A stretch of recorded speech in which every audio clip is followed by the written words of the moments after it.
Bienvenue à La Santé au-delà des mots. Un rendez-vous avec des gens passionnés du réseau de la santé. Jean-Pierre Gagné, lui-même médecin, vous fera partager sa passion pour le domaine et vous fera découvrir une foule d'invités et d'acteurs clés du réseau. Voici votre animateur, le docteur Jean-Pierre Gagné. Bonne écoute.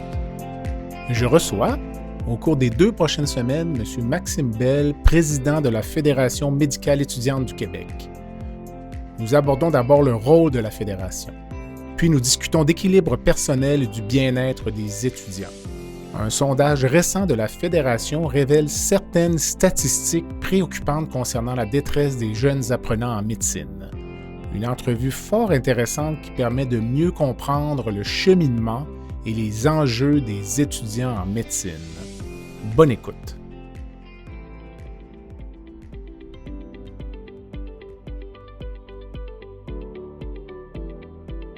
Je prends un court moment pour remercier les commanditaires qui rendent possible la diffusion du balado La Santé au-delà des mots. Groupe Conseil Beauchamp-Beaulieu Dessureau-Toupin, associé à la financière Banque nationale Gestion de patrimoine, Rempart Neurophysiologie, le groupe TIGE, Eurofin Environex et Go Mouton.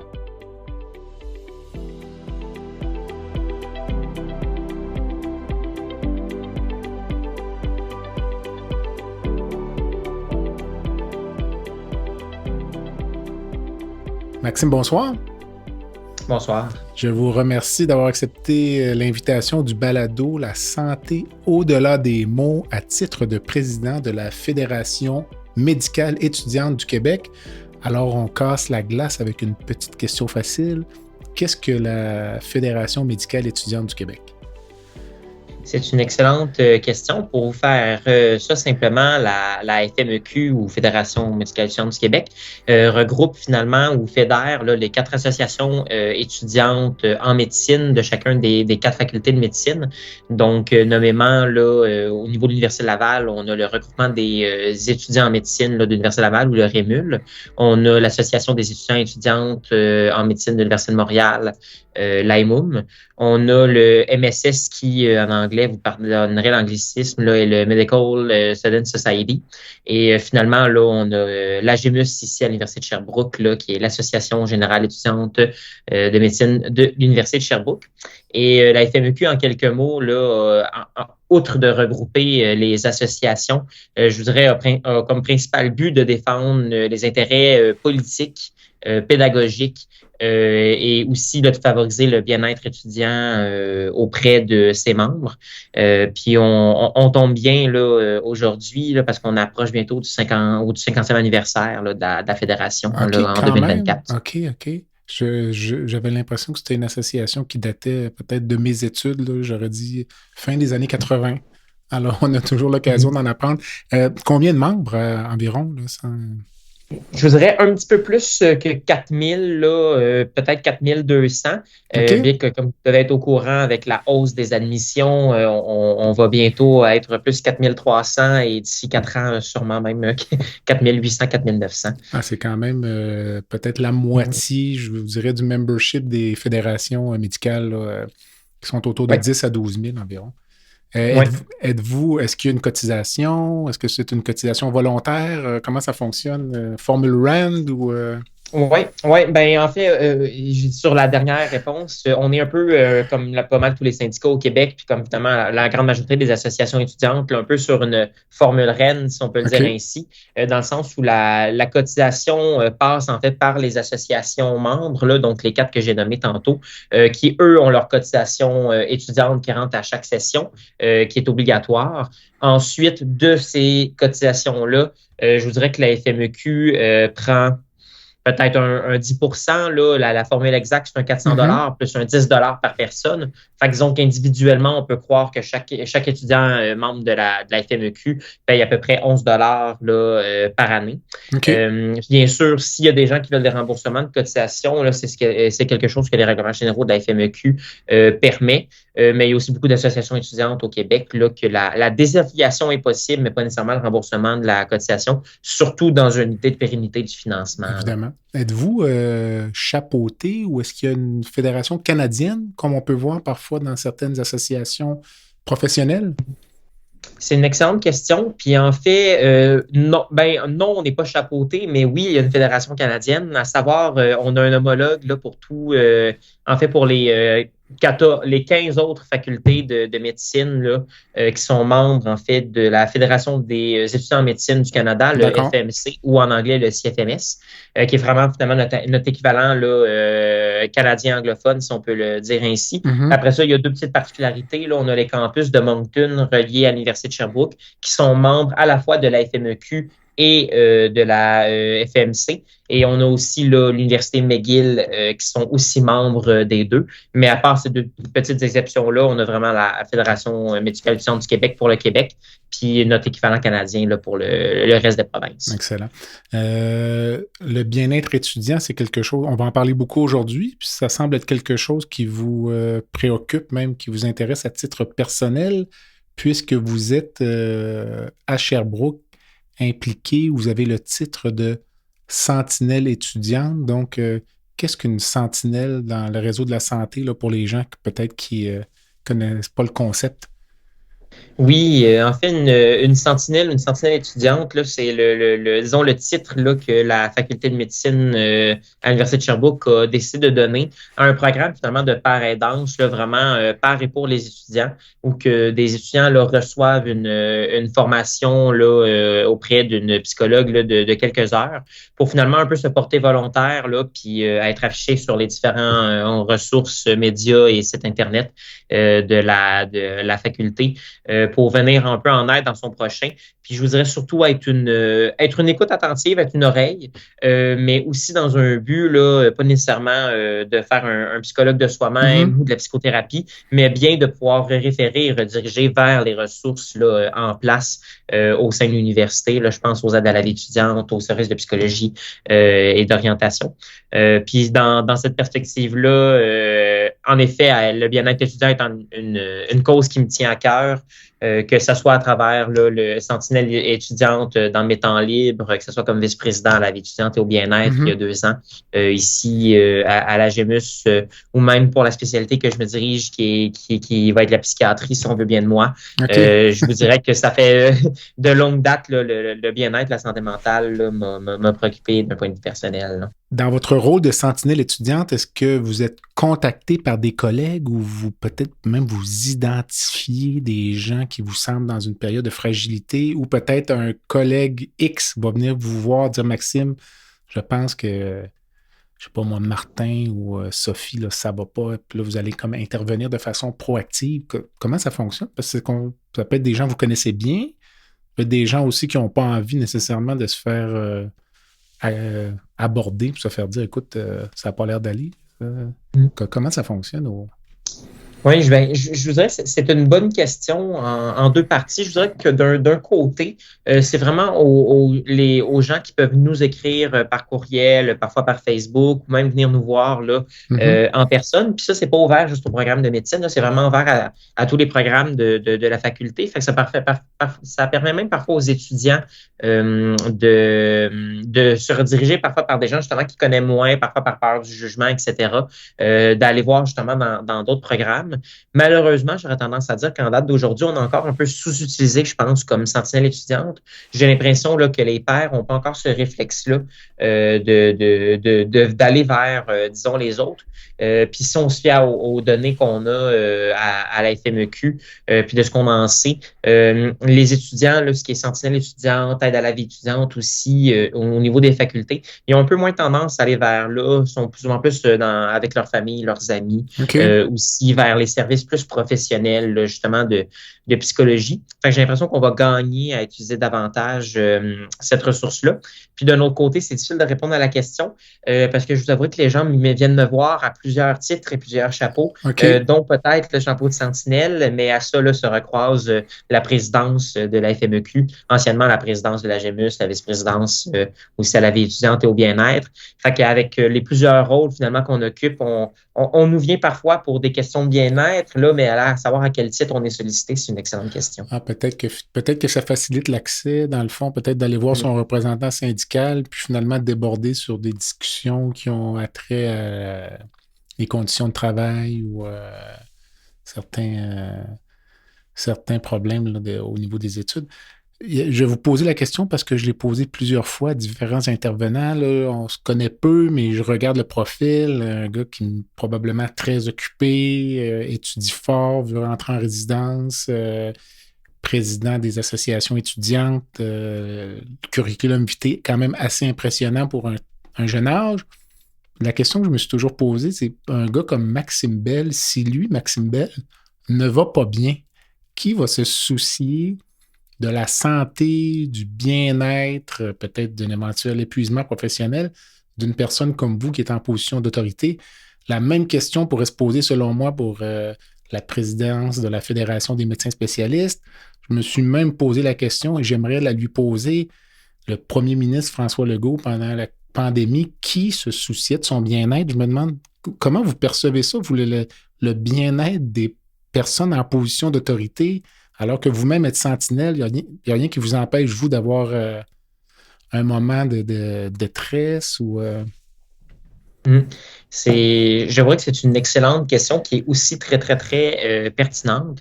J'aurais tendance à dire, premièrement, on se préoccupe possiblement pas assez des gens qui finalement s'occupent aussi du bien-être des autres. Vous avez cité des exemples, François Legault, premier ministre, le ministre Dubé, ministre de la Santé, président de d'autres fédérations, bref, des gens en position d'autorité qui sont aussi des gens très occupés. Des êtres humains. J'en doute pas. Je me vois à 21 ans déjà très occupé, j'imagine pas par la suite. Puis de ça, j'aurais tendance à dire qu'en effet, on sous-estime parfois un petit peu que ces gens-là, finalement, qui occupent des fonctions qui, je pense, nobles, même sacrifient parfois beaucoup pour un service public, que finalement, il y a effectivement peut-être pas grand monde qui se préoccupe de leur bien-être. Spontanément, je vous dirais que, heureusement, je suis bien entouré, une excellente famille d'excellents amis qui sont des gens, justement, avec qui, moi, personnellement, je peux aller ventiler, me confier. Puis je pense aussi que par les pairs, justement, parfois de discuter avec d'autres personnes en position d'autorité, de partager des expériences vécues, des faits vécus, puis finalement des expériences similaires, c'est aussi quelque chose parfois qui permet de, ventiler, se faire comprendre, remettre les choses en perspective, puis aussi parfois avoir des petits trucs et astuces de gens qui sont en position d'autorité depuis plus longtemps. Fait que je pense que ça, c'est une partie de la réponse. Puis si je regarde plus spécifiquement le contexte de président d'association étudiante, de fédération, je dirais qu'il y a quelque chose qui pourrait même un peu faciliter notre bien-être puis faciliter aussi notre emploi du temps. C'est une flexibilité peut-être plus accrue, disons, de notre cadre d'études, du programme de médecine, de l'externat, qui, comme vous savez, en date d'aujourd'hui, là, couvre pas mal toutes les heures ouvrables là, à l'hôpital ou en rotation en stage. Mais avec parfois un petit peu, disons que si les administrations facultaires faciliterait davantage, par exemple, l'absentéisme pour des réunions importantes, que ce soit avec le Collège des médecins du Québec, d'autres organismes médicaux, ou faciliterait justement un peu cette flexibilité-là pour les horaires, finalement, là, qu'on a à jongler avec de nos obligations, finalement, d'étudiants académiques, puis nos obligations aussi aux côtés de la fédération. Parce que j'ai toujours un peu la réflexion dans le derrière de la tête qui me dit il en faut un président de la fédération, il en faut des présidents d'associations étudiantes. Si personne le ferait, qui représenterait les étudiants en médecine au niveau pan-canadien, pan-québécois auprès du ministère de la Santé, etc. Puis j'ai finalement un peu la réflexion de dire, du moment où cette personne-là est nécessaire, je pense que c'est important, puis il faut reconnaître qu'il est important d'essayer de faciliter un peu là, la conciliation, si on veut dire, études, implication de ces gens-là, pour que ces gens-là puissent faire finalement diligemment leur travail, là, qui bénéficie à l'ensemble de leurs collègues. Donc, ce que je comprends, c'est qu'en tant que président de la FMEQ ou FMEC, il n'y a pas d'accommodement par rapport au cursus académique, ou c'est à la pièce ou... Je vous dirais que c'était à la pièce et à géométrie variable, à savoir qu'ici à l'Université de Sherbrooke, on est quand même chanceux d'avoir là une direction très conciliante et aussi au sein de notre politique là, d'absence, vraiment un article là, qui vient reconnaître la représentation étudiante qu'on peut dire officielle, là, que ce soit celle de la FMEQ, de l'AGEMUS, etc. Par contre, je dirais que je sais que ce n'est pas comme ça partout, puis ce n'est pas aussi évident de s'absenter, exemple, pour de la représentation dans chacune des facultés, qu'elles soient québécoises là, ou canadiennes. Puis je dois avouer qu'on travaille aussi en ce sens-là, que dans un but finalement un peu d'aider les officiers à concilier leur représentation étudiante, puis leur horaire d'étudiants, de pousser là, dans les différentes facultés pour qu'il y ait, disons, une meilleure reconnaissance là, de cette implication-là, mais aussi de l'importance de la représentation qui est faite. Puis je pense que cette reconnaissance-là passe en partie là, par faciliter un peu la conciliation entre l'implication puis les études. Est-ce que c'est facile de dissocier le côté fédératif du côté études scolaires où l'un contamine beaucoup l'autre parce que j'imagine que vous pouvez être appelé à tout moment, un message texte, puis là, éventuellement, en bout de ligne, il faut quand même réussir ses études. Moi, j'ai en tête au moins un collègue qui avait eu finalement certains ennuis académiques parce que le travail était juste trop prenant. Puis là, il y a des moments où il y a déjà eu des grèves étudiantes. Là, ça peut devenir assez accaparant. Donc, avez-vous des trucs là, pour les collègues qui vous écoutent, qui sont plus jeunes, qui disaient « Moi, je veux m'impliquer.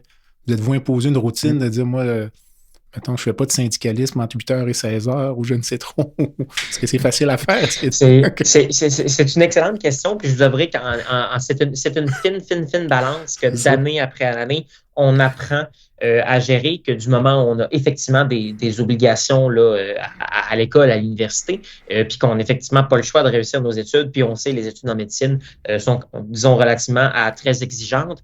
C'est sûr que notre implication, on la fait souvent plus de soir, de fin de semaine ou durant dans nos congés. Fait que ça serait un peu de se voiler le visage, de dire qu'il n'y a pas une partie de sacrifice là, derrière ça.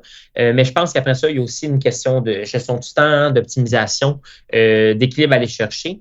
Même ici, dès qu'on rentre en médecine, on va nous parler de matrice de Covey, de gestion du temps, de grignoteur de temps, des gens qui sont toujours à éteindre des feux. C'est sûr que je pense que si on veut s'impliquer à un degré comme à la présidence de la Fédération avec le nombre d'heures qui est franchement quand même très important, faut qu'on vienne de plus dans une perspective de planification, de pas tout le temps dans éteindre les feux, puis aussi d'aller couper un peu dans le grignoteur de temps.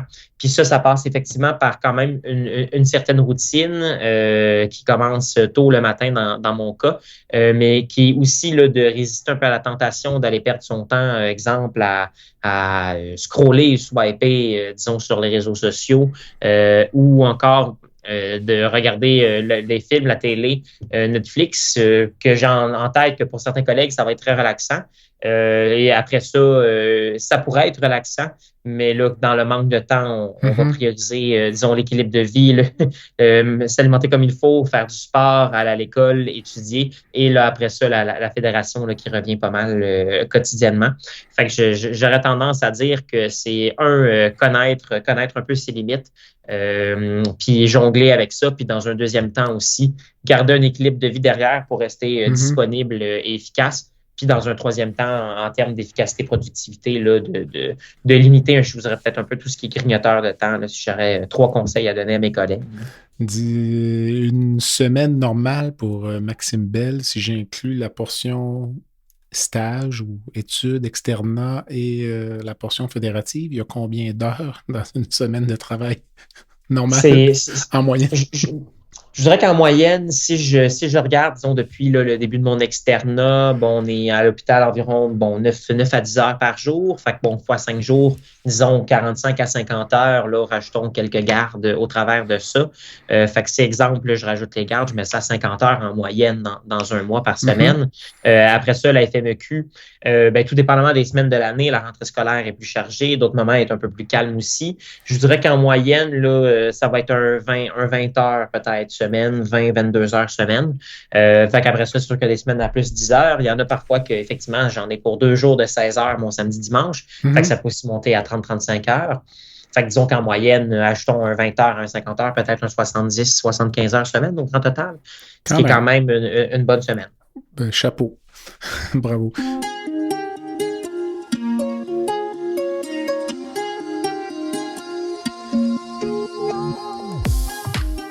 Unique Média, une agence de conception web et vidéo innovante, vous offre une gamme complète de services sous un même toit. Que ce soit pour créer un site web, lui donner une toute nouvelle vie avec une refonte, produire une vidéo corporative de premier plan ou concevoir un projet de motion design qui en met plein la vue, l'équipe d'Unique est là pour transformer votre vision en réalité. Pour découvrir l'ensemble de nos services et en apprendre davantage sur la façon dont nous pouvons concrétiser votre vision, visitez notre site web à uniquemedia.ca, unikmedia.ca.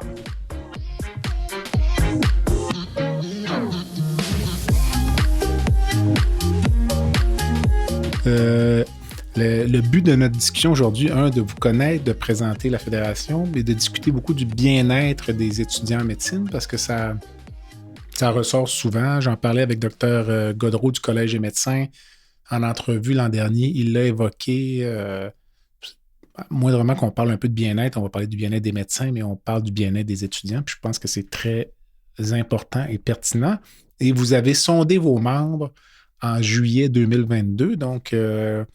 D'abord, quel était le taux de participation du sondage? On parlait de 4000 étudiants. J'ai cru comprendre que ce n'était pas une sollicitation par courriel, mais peut-être plus par des médias sociaux. Je ne sais pas si je m'abuse ou... Oui, en fait, au niveau de la méthodologie de ce sondage-là, effectivement, ça a été un peu multiplateforme. Fait que je dirais par les réseaux sociaux de la fédération, par les réseaux sociaux aussi des associations membres, parfois aussi par les courriels des associations membres auprès des étudiants. Mais c'est vrai de dire là, que la FMEQ n'a pas des listes de courriel directement vers là, ses membres. Donc, ça passe effectivement par chacune des associations locales. Pour le taux de participation, là, on était pour ce sondage-là à 764 étudiants qui, là, même si je n'ai pas le taux exact, là, si on regarde sur 4000, on peut penser là, dans le 20 environ, un peu environ. Moi, je vous dirais un petit peu en bas de 20 de participation. Êtes-vous satisfait du taux de participation? C'est sûr que d'un côté, je vous dirais plus qu'on peut avoir de participants. Si on pourrait avoir 100 on serait très content.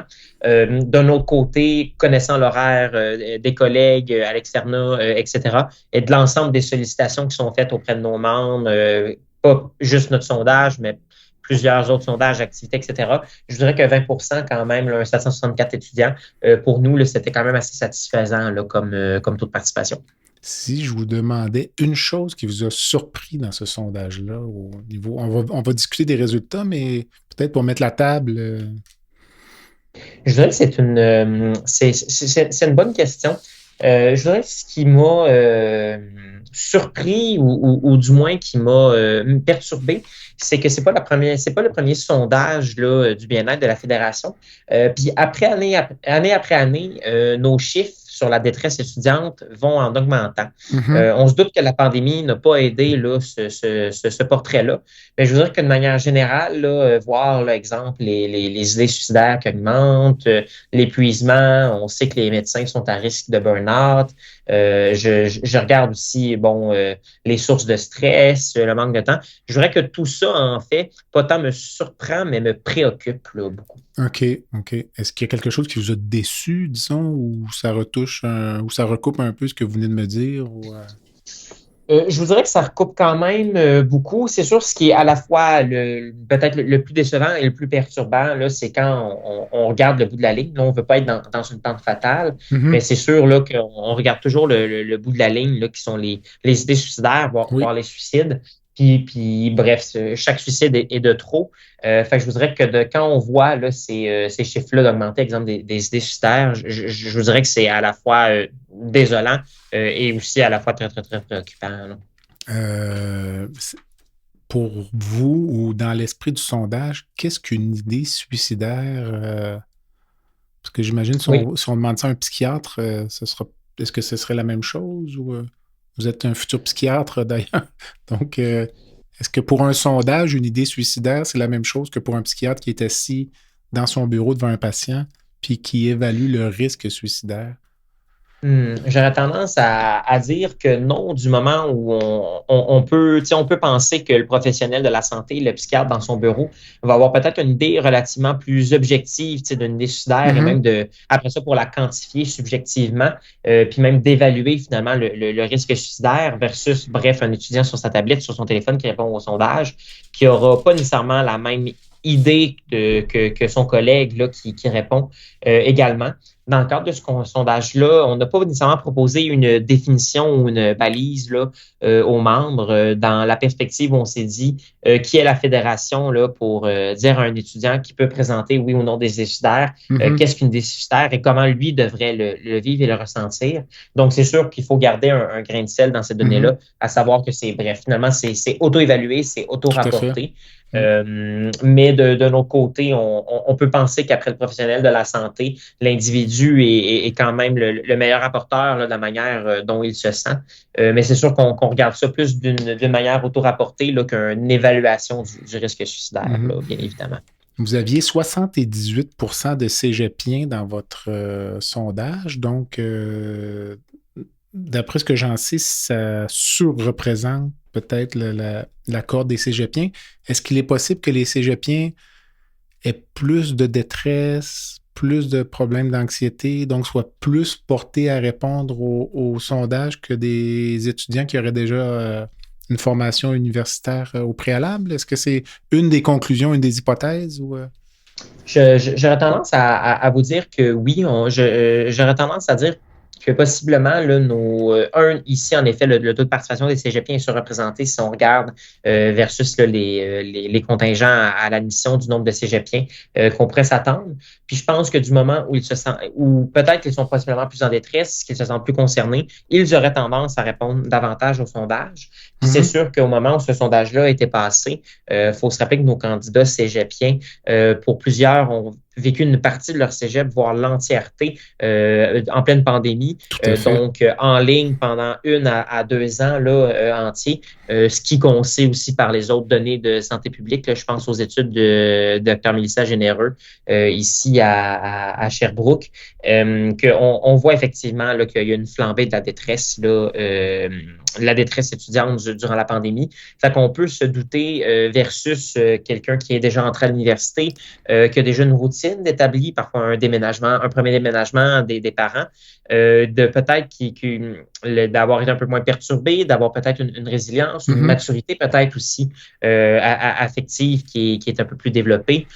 On pense au cortex préfrontal qui va jusqu'à 25 ans en développement. Nos candidats cégepiens souvent vont être beaucoup plus jeunes de quelques années quand même là, que nos candidats universitaires. Fait que je pense que c'est toutes des pistes de réflexion qui prennent des hypothèses. À croire là, que effectivement des hypothèses pour nous dire que finalement peut-être que nos membres là, qui sont issus du cégep ont vécu ou vivent peut-être un peu plus que détresse là, que les membres universitaires. Le fait que vous ayez 3/4 des répondants qui soient au préclinique, est-ce que ça va un peu dans le même sens selon vous aussi? Ou question d'horaire? Je vous dirais, je pense qu'au niveau du taux de participation, il y a une question d'horaire de nos externes qui, d'un côté, de jour, sont plus préoccupés par leur stage que par les sondages qu'ils reçoivent par courriel. Et qui, de l'autre côté, pour tous ceux qui sont en dernière année, ils ont aussi souvent les examens et le jumelage là, qui rentrent dans l'équation, ce qui prend quand même beaucoup de leur temps, dépendamment du moment de l'année. Puis après ça, pour ce qui est du niveau de détresse, c'est une excellente question. J'aurais tendance à dire que la détresse, est-elle plus grande, plus petite? Pas nécessairement. Est-ce qu'elle est différente? J'aurais tendance à dire que oui.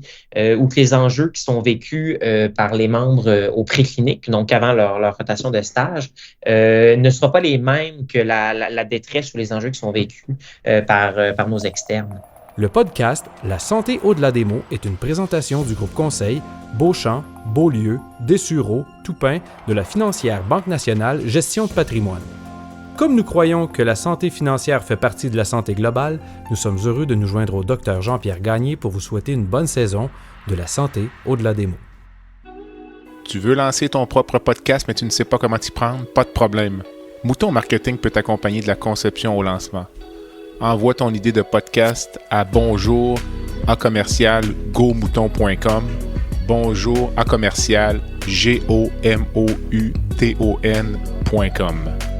L'univers du podcast t'attend.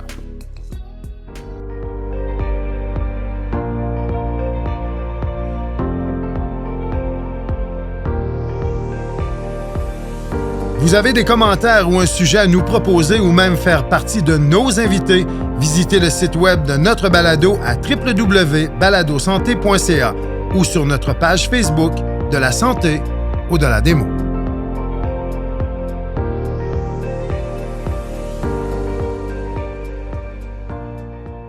Je vais me faire l'avocat du diable. Je suis un peu un dinosaure quand même dans ce débat-là. Avec les résultats dont on va discuter tout à l'heure, puis vous l'avez dit, là, c'est quand même surprenant, puis peut-être même inquiétant, là, les taux de détresse, d'idées suicidaires, les taux aussi de consommation là, de substances. Est-ce qu'un étudiant en médecine de première année qui a déjà des problèmes de détresse ou d'anxiété ou qui a de la misère à s'accommoder, est-ce qu'il y a un enjeu peut-être même sur la sélection des candidats? Est-ce que c'est une réflexion que vous faites? Et même, est-ce que ça dépasse le contexte des études en médecine? Est-ce que c'est sociétal? Si on fait je ne sais pas, j'imagine, est-ce que les mêmes sondages sont faits auprès des étudiants en droit ou dans d'autres disciplines? Autrement dit, est-ce qu'on focus trop sur le fait que ce sont des étudiants en médecine qui ont des problèmes de santé, puis finalement, on ne voit qu'un arbre, on ne voit pas la forêt? Je ne sais pas. C'est une excellente question aussi. Puis là, je dirais en disant que je ne sais pas de la nature des sondages, de la fréquence des sondages qui sont faits dans d'autres disciplines. Par contre, je pense qu'en effet, c'est intéressant d'élargir là, la question au reste de la société. Je pense qu'encore une fois, la pandémie nous l'a prouvé. On sait que l'anxiété de performance, maintenant, c'est pas juste quelque chose qui arrive à nos étudiants en médecine, même pas juste à nos étudiants à l'université. On sait que ça nous rattrape au cégep, au secondaire, même rendu au primaire, là, maintenant.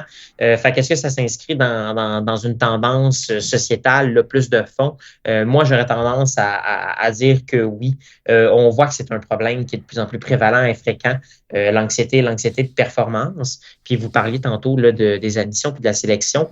C'est sûr que je pense que la population des étudiants en médecine est un peu biaisée vers justement cette anxiété-là de performance, qui est peut-être plus prédisposée aussi à certains troubles ou détresse, du moment où la sélection qui est faite en médecine, qui est peut-être avant tout plus une question d'offre et de demande, qu'on a beaucoup de candidats, peu d'élus. Comme on sait, les cotes R ou les cotes Z pour entrer en médecine encore aujourd'hui sont parmi les plus hautes, parmi les différents programmes universitaires. Puis si on regarde, exemple, un étudiant là, qui arrive du cégep à 35-36 de cotes R, ben on peut penser que c'est un étudiant qui a été sûrement très performant à l'école là, durant son secondaire, durant son cégep, qui a possiblement dû faire là, aussi des sacrifices pour se rendre là en matière, là, autant de performance académique que pour les facultés qui regardent aussi d'autres choses comme le curriculum vitae à travers des implications, etc. Fait j'ai l'impression qu'on tombe déjà sur une population là, de gens qui sont très performants, qui ont été conditionnés à performer, qui ont aussi peut-être déjà un certain degré de sacrifice avant même de se rendre là, finalement aux études en médecine. On peut penser aux candidats universitaires parfois qui vont se réessayer à multiples reprises, 4, 5, 6, même 10 fois, j'en connais, pour entrer en médecine. Ce qui fait qu'au final, ben, c'est peut-être des gens qui sont un peu plus prédisposés justement après ça à la performance, donc à l'anxiété de performance, puis qui sont peut-être un peu plus aussi fragiles de ce côté-là. Puis je vois aussi d'un autre côté la culture médicale, si je peux le dire ainsi, qui vient peut-être même exacerber davantage ces prédispositions-là, ou qu'on est dans une culture de performance, dans une pénurie de main-d'œuvre, ou que, bref, il y a plus de patients à voir là, qu'il y a de médecins pour les voir. On sait que les listes d'attente sont longues, s'allongent. Fait que c'est sûr que, disons que si on regarde ça à grandeur dans le réseau de la santé, il y a peut-être aussi une pression de débit, de productivité puis de performance au final. Là. Avez-vous pensé compléter ce sondage dont on va discuter vraiment plus en détail dans un instant, par compléter le sondage par d'autres types d'activités? Je pense à des réunions, rencontres en petits groupes, focus group, ou aller chercher ce que j'appellerais un petit peu plus de viande, vraiment là, rentrer dans le vif du sujet, là, puis parce qu'un sondage a ses limites, évidemment. On l'a évoqué sur les idées suicidaires. On ne va pas chercher la finesse. Là. Avez-vous pensé faire d'autres choses dans le futur? Oui, tout à fait. Puis année après année, les sondages sur le bien-être, la FMEQ, là, lui, de 2022, n'était pas le premier et sûrement pas le dernier. Fait que déjà d'emblée, on essaye aussi de comparer année après année nos données d'un point de vue peut-être un peu plus qualitatif ou terrain. Année après année, pas nécessairement de manière là, systématisée. On a quand même plusieurs initiatives, là, à savoir que par exemple, la première chose qui me vient en tête, c'est que notre conseil général, qui est composé là, de délégués de chacune des associations de tous les campus, des 11 campus au Québec, disons, sont les premiers là, sondés pour venir chercher des explications, mettre un peu de viande autour de l'os quand on regarde ces données-là.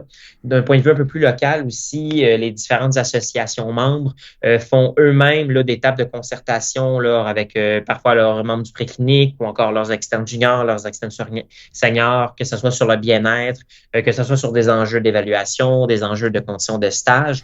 Fait que finalement, on a un peu toutes ces structures-là, plus locales et parfois un peu plus fédératives, qui viennent alimenter année après année là, les réflexions. Et aussi les différents témoignages année après année des différents externes, des gens qui viennent nous parler, nous voir. Puis là, je pense aussi au processus de planification stratégique de la FMEQ qui vont aussi aller faire justement un peu plus des focus groups, si on peut le dire ainsi. Puis bien évidemment, là, notre planification recoupe le bien-être. C'est vrai aussi au niveau des associations locales. Là, je pense à la GEMUS là, qui va adopter sa toute première planification stratégique prochainement. Il y a un pan complet de leur sondage là, qui s'est fait sur le bien-être. Ça a été recoupé là, par un comité aviseur fait d'étudiants pour aller chercher un peu plus de terrain. Ils lancent prochainement là, une initiative qu'ils vont appeler Cultivons notre bien-être pour aller un peu plus chercher les ressources internes des étudiants en parallèle de tout ce qui est plus externe, que ce soit les services professionnels, les conditions de stage, etc., pour essayer un peu de responsabiliser un petit peu les individus dans leur bien-être. Fait que bref, je voudrais que les initiatives sont quand même assez multiples là, pour venir mettre de la viande autour de l'os.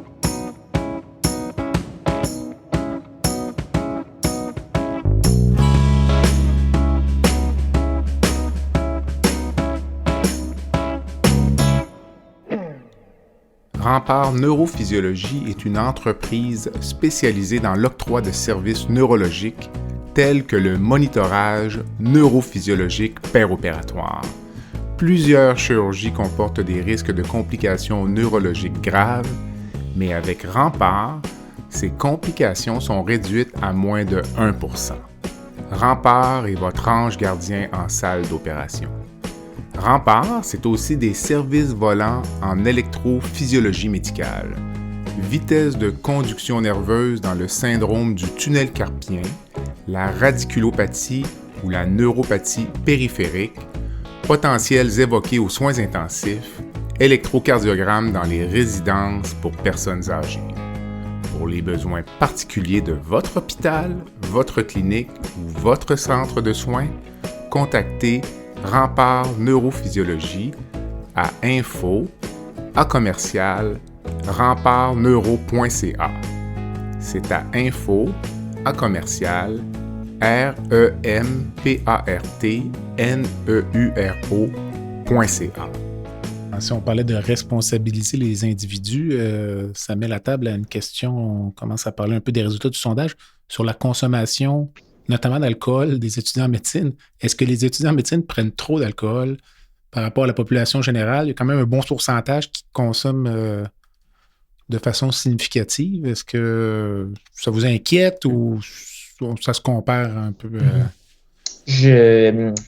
À savoir si ça se compare, c'est une bonne question. Après ça, est-ce que c'est inquiétant? J'aurais tendance à dire que oui.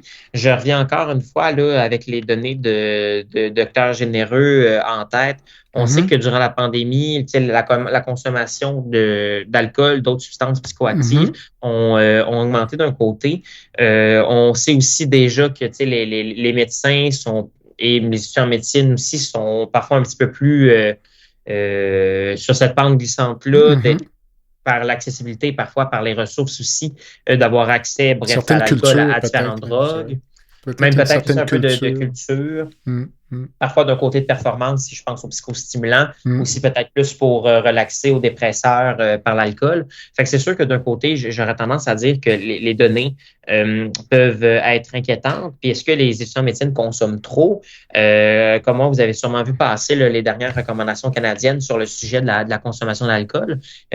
Jusqu'à tout dernièrement, là, on disait 3 par jour pour les hommes, 15 semaines, 2 par jour pour les femmes, maximum 12 semaines, avec le slogan là, qui était la modération a bien meilleur goût. Là, tout le monde a encore ça aujourd'hui en tête. Si on se refie aux nouvelles recommandations, c'est moins vous buvez, mieux c'est. Maintenant, on recommande 0, puis notre catégorie faible risque est en bas de 2 par semaine. Donc, on est loin du 12 ou du 15 semaines. Fait qu'est-ce que les étudiants en médecine consomment trop? Si on regarde ces recommandations-là, la réponse doit être relativement évidente. On va dire que oui par rapport aux recommandations. Mais je dois plus ou moins, c'est une bonne question. Mais je dois dire, là, sans avoir la référence sous la main, que j'ai vu passer une critique de ces recommandations-là. Puis, il y a certaines personnes qui remettent en doute la méthodologie qui sous-tend ces recommandations sur la consommation d'alcool parce qu'il y a des lobbies dans les deux sens. Hein. Donc, il y a des lobbies pour que la SAC nous vende de l'alcool, mais il y a des lobbies aussi pour empêcher les gens qui en prennent. Ça pourrait faire l'objet de... Mais j'ai vu passer une critique, je pense, dans Le Devoir il y a quelques semaines. Les sources de stress sont très bien documentées dans le sondage. Donc, je vais donner quelques chiffres. Donc, d'abord, 20% des répondants mentionnent avoir des enjeux de santé mentale. Donc, ce qui peut paraître quand même beaucoup à première vue. 13% de vos collègues ont mentionné s'être absentés pour des enjeux de santé mentale. Un peu plus que le tiers des participants qualifient leur santé mentale de moins bonne par rapport à ce qu'elle pouvait être avant de commencer leurs études en médecine. Et à peu près le même pourcentage de collègues là, donc, ont recherché du soutien ou un traitement pour un enjeu de santé mentale. Donc, des chiffres quand même parlants. Donc, qu'est-ce que ces chiffres-là vous disent là, sur l'état de santé de vos collègues? Je vous dirais que d'un côté, la première chose qui me vient en tête, c'est que pour ce qui est de ceux qui considèrent leur santé mentale moins bonne qu'avant leur médecine, qu'on a un facteur confondant ici, encore une fois, qui est la pandémie. Parce qu'on sait qu'avec la pandémie, ceux qui estiment que leur santé mentale est moins qu'avant la pandémie a augmenté. Fait qu'il y a peut-être cette tendance-là de fond. Après ça, pour ce qui est des chiffres un peu plus sur ceux qui considèrent avoir des enjeux de santé mentale et même là, ceux qui se sont absentés, voire qui ont aussi été consultés, ce qui est préoccupant, c'est que j'aurais tendance à dire que c'est peut-être que les chiffres sont peut-être sous-estiment peut-être en fait le vrai taux, à savoir que malheureusement, même dans des professions de la santé comme bref, la médecine, j'aurais tendance à dire qu'il y a encore un certain stigma par rapport aux enjeux de santé mentale, là, si on regarde dans la culture médicale, et donc même à travers un sondage qui se voulait anonyme que peut-être que les gens sous-rapportent leur taux de consultation ou même leurs enjeux de santé mentale ou même le taux d'absence. Là, ici, on aurait de 13%, à savoir que peut-être que même que les étudiants n'osent pas prendre des absences pour des enjeux mentaux qui vont peut-être négliger ou dire c'est pas important, c'est pas grave, je dois me présenter à l'école, je dois me présenter en stage. Puis même chose aussi pour après ça, la recherche de soutien et traitement. Là, 35,5%. Là, il y a toute la notion d'accessibilité là, qui me vient en tête. On sait que les listes d'attente, exemple en psychologie, sont franchement épouvantables, autant en privé qu'au public là, au moment où on se parle. Puis j'aurais encore tendance à dire un peu dans cette culture-là médicale que les étudiants ne seront pas nécessairement portés là, à la moindre chose pour aller consulter, puis qui vont peut-être attendre que ça aille vraiment mal pour aller consulter. Fait que ce que ça me dit finalement, c'est que j'ai quand même beaucoup de collègues qui vont plus ou moins bien. Est-ce que j'en ai plus qu'avant la pandémie? J'aurais tendance à dire sûrement. Puis là, après, la question, c'est objectivement qu'ils aient finalement un enjeu ou un trouble de santé mentale, oui ou non, même que les gens s'auto-estiment, tu sais, peut-être plus en détresse qu'avant. Là, je vois ça de manière assez préoccupante. Quand on parle d'enjeux de santé mentale, je vais vous dire ce qui me vient en tête. Je ne sais pas si c'est... Je pense à épuisement professionnel, dépression, anxiété. Est-ce que c'est pas mal ça qui est comment dire, le la grosse portion là, des enjeux auxquels on pense? Ou, Oui, ben j'aurais tendance à dire effectivement là, que l'anxiété est peut-être ce qui est au premier plan. OK. Et au deuxième plan, j'aurais tendance à dire là, l'épuisement professionnel là, avec tout ce qui est la conciliation là, de l'horaire, de la charge de travail. Puis j'aurais tendance à dire que ça reflète un peu aussi là, les médecins en pratique de ce côté-là quand on regarde justement les taux de plus d'épuisement professionnel. Fait que je dirais que c'est peut-être parmi les gros enjeux, là, peut-être plus que, exemple, on pourrait penser à la dépression ou les idées suicidaires encore. Je vous donne rendez-vous la semaine prochaine pour la deuxième partie de l'entrevue avec M. Maxime Bell, président de la Fédération médicale étudiante du Québec. Voilà ce qui complète le balado de cette semaine. Merci d'avoir été à l'écoute et le Dr Jean-Pierre Gagné vous donne rendez-vous la semaine prochaine pour un autre épisode, La santé au-delà des mots.